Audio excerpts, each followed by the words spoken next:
Welcome to this explainer. Look, today we're taking a practical, totally plain-spoken look at a super common and honestly unbelievably annoying medical problem. We're going to break down the latest 2026 evidence-based guidelines on an issue that literally drives millions of people crazy every single year. My goal today is to keep things simple and really easy to understand. We're getting right to the bottom of what's happening inside your ear, how to get rid of it, and most importantly, how to make sure it never comes back. Because let's face it, we've all been there, right? You get this maddening, deep itch inside your ear. It's the kind of itch you just can't seem to scratch no matter what you do. It usually starts out as like a minor annoyance, but eventually it becomes absolutely relentless. You might try rubbing the outside of your ear, maybe wiggling your jaw around, but the itch is deep down in the canal. Now, most people just assume they have some dry skin or maybe a bit too much earwax, but when that itch refuses to quit and actually starts affecting how your ear feels and hears, well, you're usually dealing with something a bit more alive. And here is the culprit. Let's just ditch the medical jargon right out of the gate. The clinical term is otomycosis, but in plain English, it's a fungal infection of your ear canal. Yeah, you actually have a fungus growing inside your ear. I know it sounds a little gross, but it is incredibly common. And the good news is, once you understand exactly what this fungus is and what it wants, getting rid of it becomes a whole lot easier. So, moving into Section 1, the itchy ear mystery, recognizing the symptoms. Okay, let's look at this working definition from the 2026 guidelines. Otomycosis is a superficial fungal infection. Now, superficial just means it lives right there on the top layer of the skin. It targets the outer ear canal, which is basically that dark, warm tunnel leading from the outside world right up to your eardrum. And occasionally, if it's left unchecked, the fungus will grow all the way down and actually involve the eardrum itself. So what does that actually feel like for you? Well, aside from that intense, crazy itching we just talked about, you're going to feel a real sense of fullness, kind of like your ear is clogged or under pressure. You'll probably experience muffled hearing, too. Doctors call this mild conductive hearing loss, but that basically just means the sound waves are being physically blocked by all the fungal debris filling up the canal. You might also notice some ear discharge, which is called otorrhea, literally weeping from the ear. You might even get tinnitus, that ringing or buzzing sound in the affected ear. It is a highly irritating combination of symptoms, for sure. All right, Section 2, meet the fungal invaders. What is actually growing in there? What's really fascinating here is what a doctor actually sees when they look inside your ear with a scope. It is not just some generic rash. There are specific types of fungi that absolutely love the human ear. The most common one is Aspergillus niger.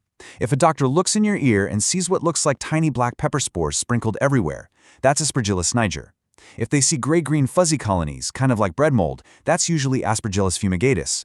And if they spot this thick, creamy white debris, that's likely Candida, which is the exact same type of yeast that causes thrush. It's literally a miniature, slightly gross fungal garden right there in your ear canal. On to Section 3, causes and bad habits, how we make it worse. The hard truth is, these fungi usually need a little help from us to really take hold. And sitting right at the very top of the list of predisposing factors? Cotton buds, Q-tips. Let's be totally honest, humanity has this stubborn, unbreakable addiction to sticking cotton buds in our ears, despite doctors constantly begging us not to. When you do that, you're not just stripping away your protective earwax, you're actually creating tiny micro-scratches in the skin that invite the fungus right in. Add to that swimming or high humidity, because fungus loves a dark, wet, tropical environment. Wearing hearing aids can trap that moisture in too. Using prior antibiotic or steroid eardrops can accidentally kill off your good bacteria, leaving wide open space for the fungus to take over. And then you've got bigger health factors, skin conditions like eczema or psoriasis, having diabetes, or dealing with a suppressed immune system from things like chemotherapy or HIV. Any of these make you a prime target for this infection. Next up, Section 4, the golden rule of treatment. How doctors fix it. The absolute most crucial point to understand here is this quote: "Microscopic debridement is the most important intervention."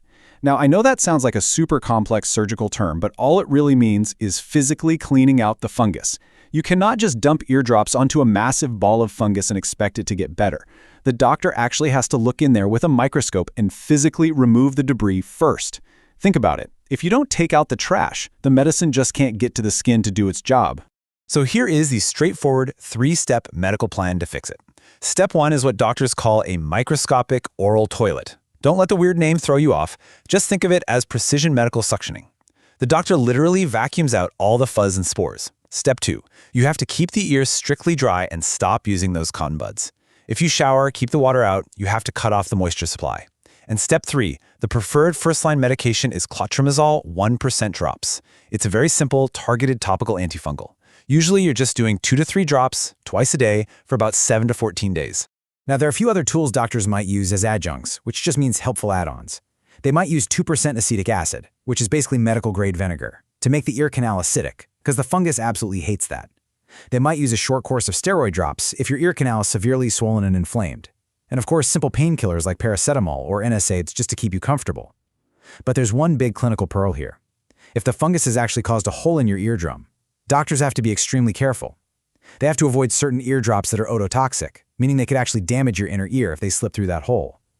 Also, it's worth noting that heavy-duty oral antifungal pills are rarely needed unless the disease is deeply invasive. Usually the drops are all it takes.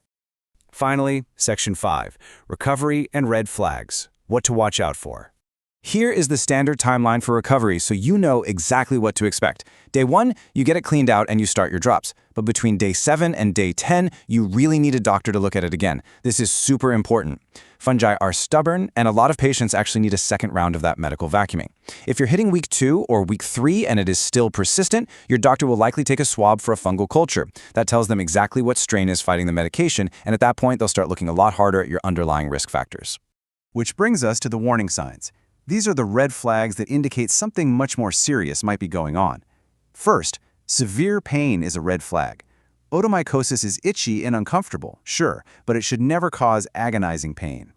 Granulation tissue, which is this raw, bleeding, fleshy tissue in the ear canal, is another big red flag.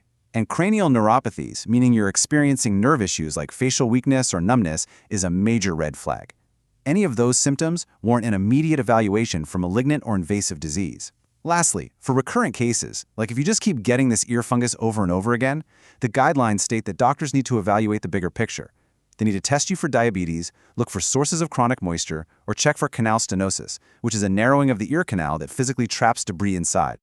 So, we've walked through the mystery of the itchy ear, we've identified the fungal invaders, and we've outlined the simple but strict medical steps required to clear them out.